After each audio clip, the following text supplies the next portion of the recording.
السلام علیکم ورحمۃ اللہ وبرکاتہ۔ دوستوں، امید کرتا ہوں تمام دوست احباب خیریت سے ہوں گے۔ آج انشاءاللہ آپ کو ایک زبردست عمل بتانے والا ہوں۔ یہ عمل انشاءاللہ چور کی آنکھیں سو جانے والا عمل ہے۔ اس عمل کی برکت سے انشاءاللہ چور کی آنکھیں جو ہیں وہ سوج جائیں گی اور چور انشاءاللہ جو ہے وہ چوری کیا ہوا مال جو ہے انشاءاللہ آپ کو واپس دے کر ہی جائے گا۔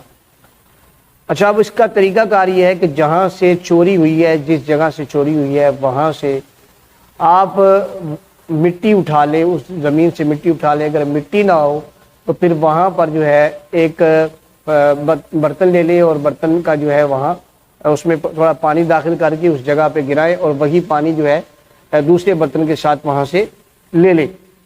اب یہ پانی اپنے سامنے رکھیں، جہاں سے چوری ہوئی ہے وہ والا پانی اٹھا کے اپنے سامنے رکھ لیں۔ اور اب یہ ہے کہ اس پر جو ہے سورہ لہب جو ہے اس کو آپ نے 72 بار پڑھنا ہے اور نیت یہ کرنی ہے کہ جو چور ہے اس جگہ سے چوری کر کے سامان لے کر گیا ہے وہ سامان واپس دے کر جائے، اسی جگہ پر رکھ کر جائے۔ اگر نہ جائے، تباہ ہو جائے، برباد ہو جائے، آنکھیں سوج جائیں، بیمار ہو جائے۔ جب یہ نیت کر کے آپ اس کو پڑھیں گے تو انشاءاللہ ابھی تیسرا دن نہیں ہوگا کہ تیسرے دن سے پہلے جو نہیں 3 دن پڑھنا ہے، تیسرا دن نہیں ہوگا، 3 دن سے پہلے جو ہے وہ چور آپ کا چوری کیا ہوا مال وہ واپس رکھ کر جائے گا۔ اگر نہ رکھ کر جائے گا، بیمار ہو جائے گا، آنکھیں سوج جائیں گی۔ سب سے بڑی علامت اس کی یہ ہوگی کہ آنکھیں اس کی سوج جائیں گی۔ وہ چور آپ کا چور ہوگا، چور شمار ہوگا، اس کو پکڑے، اسے اپنا مال نکلوا لے۔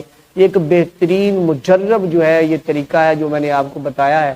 اس کو کریں تو انشاءاللہ بہترین 100% آپ کو اس کا رزلٹ ملے گا۔ دعاؤں میں یاد رکھیے گا۔ السلام علیکم ورحمۃ اللہ وبرکاتہ۔